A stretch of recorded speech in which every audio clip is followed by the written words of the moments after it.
Welcome to the Hockey Writers Union Junction, a weekly show from our Columbus Blue Jackets insider, Mark Scheig, bringing you the latest news, rumors, trades, player grades, game results, and much more. From training camp to the playoffs, from draft day to the trade deadline, he covers everything that happens with the Jackets. So get ready. It's time for another get-together at Union Junction. Hello, hockey fans. Welcome back to Union Junction. February 17th, 2022. Valentine's Day is gone. We're a little more than a month from the trade deadline. So much to talk about. Nick is back. Let's just jump right into this, Nick. But before we do, we've got to pump up the morning skate. Have you subscribed to the morning skate yet? Well, of course I have, because you told me to do it a couple episodes ago. See, I was testing you. You remember? See? See? Of course I do. How could I forget? How could you forget? You passed the test. And yeah, if you want good stories, if you just want any excerpts, if you want recaps, if you want just good stories, make sure that you sign up for the morning skate. You'll get an email into your inbox every morning, like clockwork. And it will definitely be very much your time. Great way to start the day. Coffee and the morning skate. So make sure that you click on the link. You can hit subscribe here to watch all of our shows. And then on any of the articles, you can click on the link for the morning skate. And trust me, you will not be disappointed. I know Nick is not disappointed either. No, I love every second of it. Exactly. But Nick, we have so much to talk about in Blue Jackets land. Let's just jump right into this. And actually, you wrote an article about the last game. I think that's a great place to start. It was, one of the hottest teams in the NHL, in the Calgary Flames, versus the Blue Jackets, who have started to get some success on the road and had won 3 in a row. Washington, Buffalo, and then Montreal. There's an interesting litmus test to see where the Blue Jackets stood, and didn't work out so well, a 6-2 loss. What were your takeaways from that game? The big takeaways are they just really got to grow a little bit more. The main thing for me is, we saw them play well against Buffalo, against Montreal. They got squeaky wins there, close wins. And then they went squared off against a higher caliber team. The Flames are just in another weight class right now. And then adding Tyler Toffoli too, who put in a goal. It's a completely different weight class than the Blue Jackets are in. And it's kind of like what we saw earlier against the Panthers. They just got slapped. And that's just where this team is at right now. There's nothing wrong with that. This is what was expected, I think, from this year, was to see these kinds of losses against these kinds of teams. And it is nice, though, to still see, the line A goal in Montreal, the game winner. That's sweet. So it was a good week overall, but definitely they're just not ready yet to square off against those higher caliber teams. Nick, I think this is more about Calgary than anything else, because not to be bold, but I think the two best teams that I've seen with my eyes this year against the Blue Jackets have been Florida and Calgary. I mean, we can say anything we want about Colorado. They're really good. We can say anything we want about Tampa Bay. They're still the champions. They're going to be there. Carolina is another good team. They're going to be there. But in terms of the way that they played against the Blue Jackets specifically, to just knock them around the ice, they did whatever they wanted to do. And then you already mentioned that how they added Toffoli to that mix. I mean, he's on the third line playing with Sean Monahan. That could be a top 6 line on many teams. So yeah, it's to be expected. The Blue Jackets, it shows the gap between where the Blue Jackets are and where they hope to go, and the kind of road that lies ahead for them. So it's something that over the next couple of years, we're probably going to have to get used to a little bit. But, at the same time, there's still some encouraging signs, and we'll talk about Adam Boqvist later. And you already referenced some of the other games. We're going to talk about that next, but still some encouraging signs, but there's definitely a long way to go for the Columbus Blue Jackets to get to where they want to go. Yeah, I think the one thing that really stood out to me in that game was watching it. It seemed like they were, I don't even know how to describe it, but it seemed like they just kept trying to break into the Flame zone. They kept trying to do something, but they'd get just knocked right out from square one. They could never really gain the zone and hold it and really do much. Yep. And it was like they were fighting an uphill battle the whole game. So just tough to watch, but they're on to the next one. Indeed they are. But let's go back before they go on to the next one. We'll talk about that. But the 3 games before, because there were some good things to glean from them. Washington struggled, especially in net. The Blue Jackets scored late and got a victory out of that. But then Montreal, you mentioned the Line goal. I was in Buffalo, got to watch the overtime winner where Jake Voracek made the Sabres look like statues in overtime. There's still plenty of good things to look at, but from those games in particular, Nick, what really stood out to you as positives? Well, really, it's just that they can compete in tight games, and at the end there, when somebody was needed to step up in those tight games, somebody did. A stat that was thrown around was that I think 14 out of their 23 wins this year have been from a come from behind fashion, which it shows that they don't quit. It also shows that they start off a little weaker sometimes, but when they are capable of coming back and sticking around. So there was definitely a lot of good to see in those 2 games. And, we're bound by a bit of a recency bias by that Calgary game, but there was a lot of good things from this week. What do you think, Mark? Well, late in games, so overtime. The Blue Jackets are now 8-1 in extra time this year, if you count the Buffalo game. Just they have skill, and I think that's what a lot of people on the outside are a little bit surprised. Put them in a 3-on-3 situation where they have open ice. They can do some things, and the Voracek goal. I mean, he had a bit of a funny moment at the during post game where you're talking about his shot, and he kind of quipped and said, "Just too good of a shot." And it was just his second goal of the year, but. It's something that they can build off of because they definitely have the skill in different places. And I mean, obviously with Patrick Laine winning the game with 6.5 left, or is actually 7.7 left in Montreal, and then Boone Jenner scoring late in Washington. Yeah, they're beating teams that they're supposed to beat in the sense of Buffalo. They're supposed to beat them right now because they have enough talent to do so. They're definitely supposed to beat Montreal, and that was a really tough game. The goaltending on both sides was actually really good. But then the Washington game for them, they gave up a late goal to Tom Wilson, but they stuck with it. And I think we're starting to see some signs that the team and the leadership is really starting to implement itself, that they're able to kind of keep kind of in the middle, not too high, not too low. They're going to have games like Calgary, but there's obvious signs of growth. And that's what I took out of those games where they won when they needed to. They took advantage of skill in overtime. And there are some signs that this team is coming together. Yeah, there's a lot of will in their game. And the big problem, and what I would say is the biggest issue in terms of maturity, is that when they get fired up, they're not a team that you want to mess with. But it's just getting them fired up, because even in the Calgary game, when did they score both their goals? A minute and 20 seconds after the Flames had just scored a goal.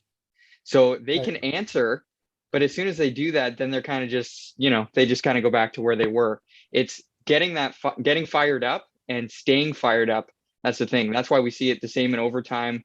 If they only have 5 minutes to get fired up for, they're going to do it. And I also think that's why we see that when they're in Nationwide Arena, is because they've got the fans to help keep them fired up a little bit more.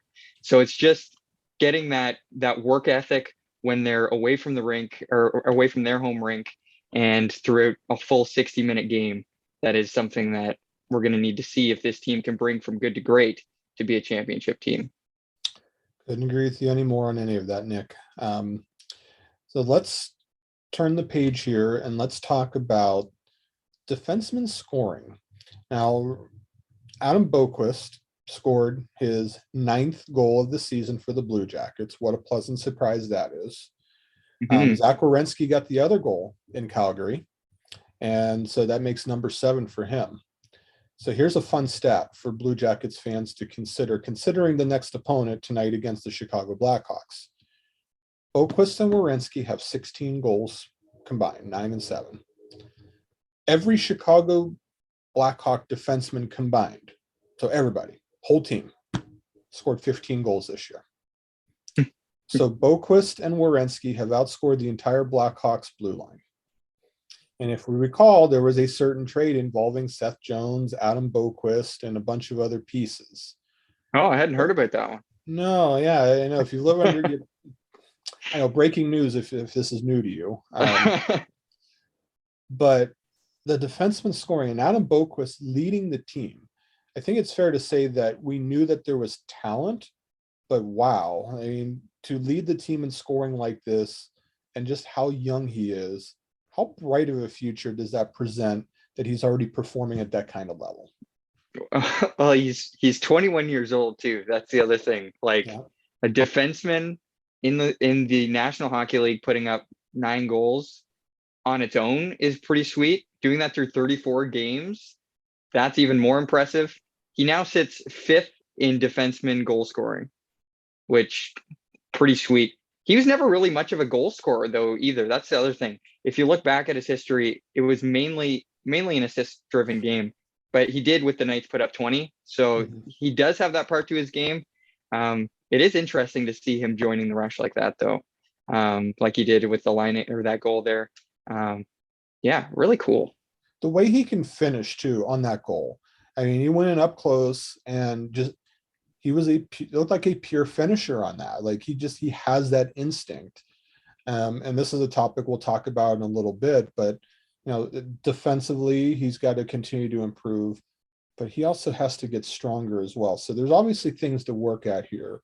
But the early comparisons, I heard a lot of people compare him to a young Erik Karlsson, different kinds of players, but for him to be able to put up, have offensive skill and put up those kind of numbers, for people to say that it reminds them of Erik Karlsson is very, very high praise. And gosh, at least in a small sample size so far, he seems like that he's answering the call, and it's making the trade just look that much better and better as we go.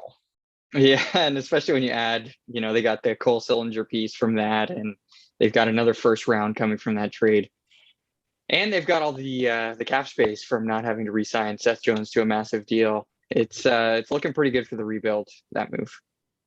That is for sure. Now, reached the mid part of the show here. So Nick, remember, I know you've already done it. I've already done it. Make sure that you sign up for the morning skate. It's a great way to start your morning. Got all kinds of news stories, different excerpts. There's different content every day delivered every Monday through Friday into your inbox. If you read any of our articles, there's a link right there. Make sure that you subscribe to the morning skate, and you will get some of the most interesting, in-depth stories that you can find out there. So click on that link and actually let me know that you signed up for it. Check it out, but in between guesses of Wordle, because I know you're going to be messed up playing Wordle. So check it out in between your guesses. Yes, in between your guesses, and it's been much harder since the New York Times. So they don't mess around. They really don't. I'm still perfect, but I've gone to 6 of 6 a couple times. So. Oh, wow. Nice. Yeah. But Nick, let's talk now about the defenseman in the sense of something that I noticed, especially saw it in the Calgary game, saw it in the Florida game, I've seen it all year, really. And you kind of alluded to it a little bit earlier as well. I feel like that the defense needs to just be stronger. I feel like they're pushed off pucks too much. I just feel like that they're not competing enough. I think this is one of the biggest priorities that the defensemen need to get as an overall whole. Like, I think of Boqvist. I think of Jake Bean when he gets back in the lineup. I even think of Andrew Peeke. I think he's done a great job with the role he's been asked to play, kind of in a pinch here, and he's playing a physical role, but I feel like he still has room to get stronger. I feel like that's a big priority for this team. They have to get stronger on the blue line. Do you agree? Yeah, well, when you look at it, it's kind of deceptive in terms of when you look at like their heights in terms of size. But these guys, they're not heavy guys. No. Like Gabriel Carlson's their biggest defenseman. He's 6'5", but he's 203 pounds. Right. Exactly. So like they've got some size, but in terms of like what you're mentioning, they do need to bulk up a little bit, because it seems like forecheckers are just having their way with them. Can do whatever they want with them. And I know that a lot of fans didn't necessarily like the game David Savard played, especially near the end of his career, but how big, doesn't it just kind of show how important a guy like Savard is, that he can just play a heavy game. He was 220 pounds, wasn't pushed around. He could be physical when needed to be.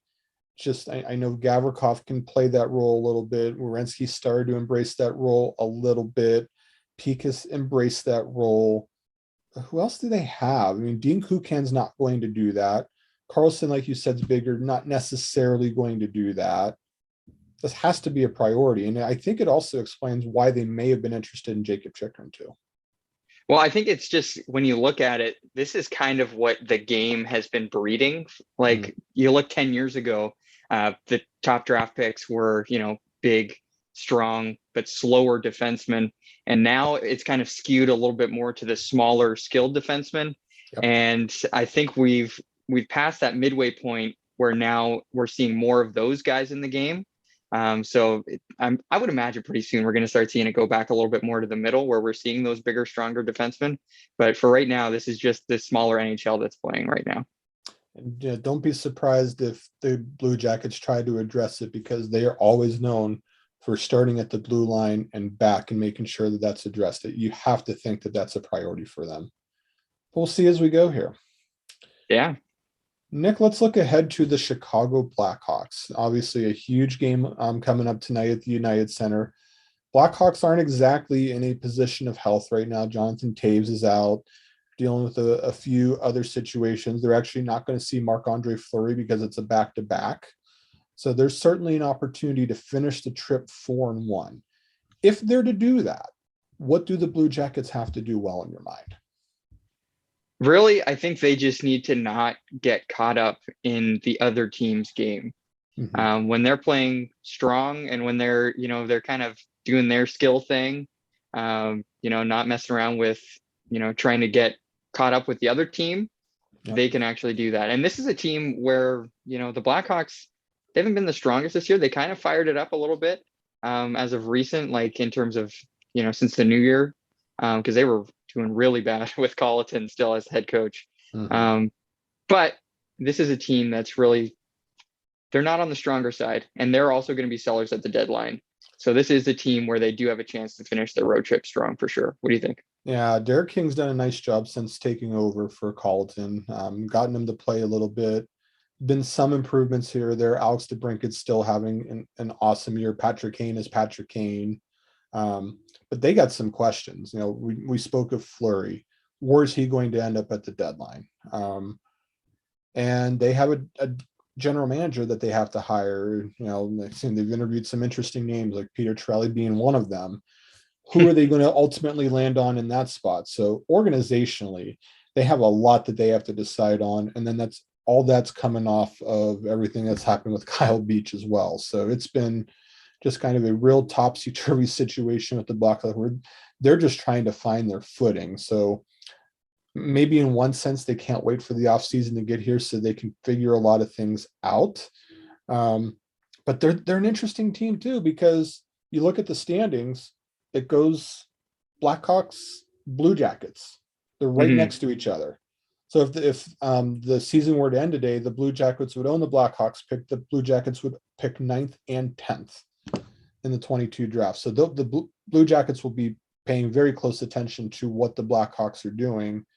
I think they have a really good chance to finish well on this trip, assuming they stay within their structure and do what they need to do. Yeah, this is definitely a team where they can impose their will. That is for sure.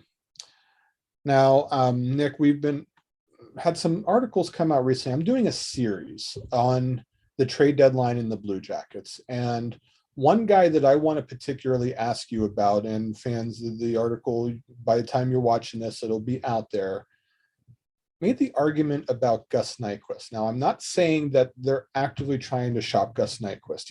He wears an A for a reason. He's a leader. He produces at both ends of the ice, especially shorthanded.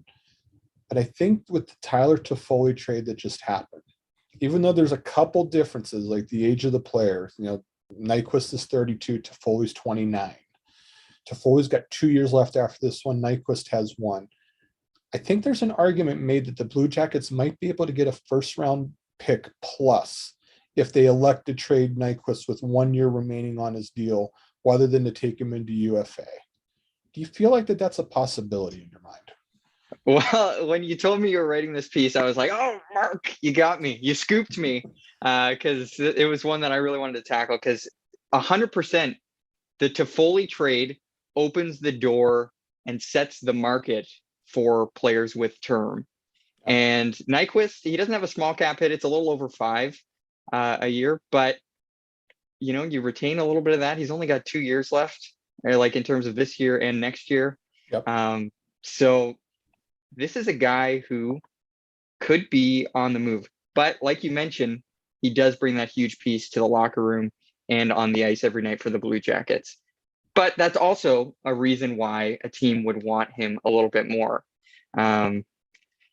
He's a valuable piece. And I think if you've looked at him recently, he's really been firing up. You got to remember, he missed last season. So he started off a little slow because, he was a little rusty. It happens. Now we're seeing what Gus Nyquist can be. And I think that would be a great possibility for the Blue Jackets to add some futures. There's no question teams are going to call. And in fact, in talking to some people, his name has been out there in the past. Whether it's directly out there now remains to be seen, but I've heard that his name has been out there before. So this possibility has at least been thought about. But then you made the point that he's coming off that shoulder surgery. Seems like that he's playing healthy. He's just a beast shorthand. He's got one of the league leaders in shorthanded goals overall. The leadership that he brings, the fact that he's got term left, I think teams will definitely be calling in on the Blue Jackets to at least see if they're willing to part with him. Because he's still an important piece right now. Now the Blue Jackets are still in a little bit of a playoff race. I know a lot of people really aren't looking at it that way, but depending on how Boston goes, I know Marchand's out with the suspension. If the Blue Jackets start to get on a little bit of a run and Boston starts to fall off, all of a sudden there's a playoff race. So I said it'd be really, really interesting to see if they're willing to deal with it. He's not untouchable, is the bottom line. Yeah. If you put the right deal out there, that will be done. Yeah, I think just as someone who's watching the Blue Jackets closely, this trade deadline has just got to be riveting for you just to see what's going to happen, because there's going to be moves made. Yarmo has been known to surprise the hockey world, and so it's definitely going to be interesting to see. All right, let's end the night here, or the day, with the lightning round. I just have a couple of questions for you. And again, play along with us, fans. Share your opinion on Twitter once you watch this. See what you think through a couple of these questions and see how you do compared to myself and Nick. So, Nick, let's start with this one. Which Blue Jacket gets traded first? I want to say Kevin Stenlund. I think it'll be a depth guy. I do too. I've been looking at Dean Kukan, but I think they still need the defenseman, even though he's the UFA. They might wait on that one a little bit. I like the Stenlund call.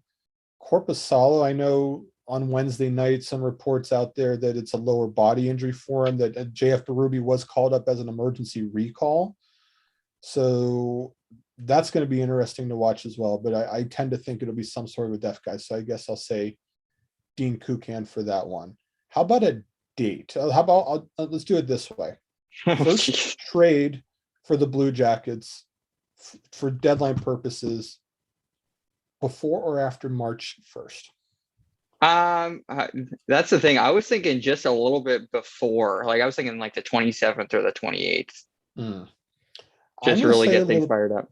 I'm going to say a little bit after. Like I think they're still trying to get some teams are still trying to figure things out. And I know the Toffoli trade might be the first domino to fall here, but I think they still want to figure a couple things out. So I'll lean toward after March 1st, but not by much. So I feel like that they've got to really do some stuff at this point. Okay, so how about the Chicago game? Final score.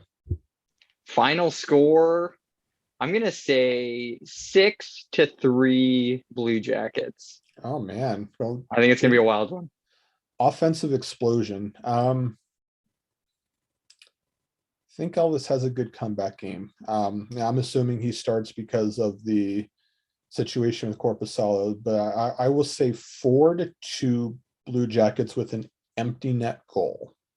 Nice. So specific. We're getting specific here. Wow, we're not messing around. No, we really don't mess around. How many offside calls in the game, Mark? 16. Nice. All right, we'll keep track. How many goals taken off by offside review? Oh, that's a tough one. Yeah, that's a good one. I'd say at least 5. If it's the Blue Jackets involved, at least 5. Well, to their credit, they've been much better in that department, but the fact that we even have to have this conversation says everything that we need to know about stuff. Yeah, 100%. They play the Sabres after that, back at Nationwide Arena. That, again, in theory, should be a winnable game. I would say so. Should we even remotely think about the playoffs if they get on a run? I don't know. That's the thing, right? Like at the deadline, if they're really going to sell, they got to commit, right? So they should really start getting those youngsters in. Let me ask you something. How have you liked Fix Wolansky over the last few games? I'd rather have him in the lineup over Bemstrom, if you want my honest opinion. I thought he looked fine. He was great in a depth role. He brings a lot of feist, a lot of zest. He just plays the game. And that's the thing where I feel like Bemstrom's got the talent, but it just seems like that. I don't know if it's a fear factor or he seems paralyzed or whatever. He just really can't get into a comfort level. And he's been struggling at that for how long now, where Fix Wolansky was in the lineup, scores a goal and an assist in his first couple of games. And he just seems like that he fits. It's almost like that he has that sort of it factor to him. Like he's been sort of questioned his whole career, about being short. Can he play, that sort of thing? And he just keeps doing what he does. Yeah, we haven't really talked about him, but he's been kind of a nice surprise. We didn't talk about him at all in the season leading up to this, really. He wasn't on any of our lists really as guys to watch, and he's done a great job in a depth role. Another guy that I'm curious about too is Tyler Angle, if he eventually gets a turn too. Very similar kind of player. Seems like he produces everywhere too. And we can only hope that those guys will come up after the deadline and we'll see more of the kids, because we are both advocates of letting them play the kids. Let the kids play, which leads to just my last question, a simple yes or no. Does Kirill Marchenko play in an NHL game this season? Now, if you're not aware, the KHL playoffs start on March 1st because they cancel the rest of the regular season. So as soon as those playoffs are over, Marchenko can theoretically come across to the ocean. Yes, I'm saying yes, a million times yes. Mark, what do you think? I say yes as well. And I'll even throw an extra chip that I think Johnson plays a game in Cleveland, kind of like what Werenski did the year they won the Calder Cup. Nice. Beauty. Well, there you go. So again, before we wrap it up here, again, make sure that you sign up for the morning skate. Again, you will not regret it. We got writers that work on it every day, making sure that you get really, really good content. Grab a coffee, read the morning skate. You will not have a better start to your day. Nick, always great to have you on board with us. Thank you for the time. Fans, thank you for the time. You make everything. Always great to talk Blue Jackets with you on a mostly weekly basis here. Then we got Chicago coming up tonight, the Sabres at home on Sunday. We will be back next week. Until then, hope you have a great week. Enjoy the games. Maybe some news will happen. We'll see you next time here on Union Junction.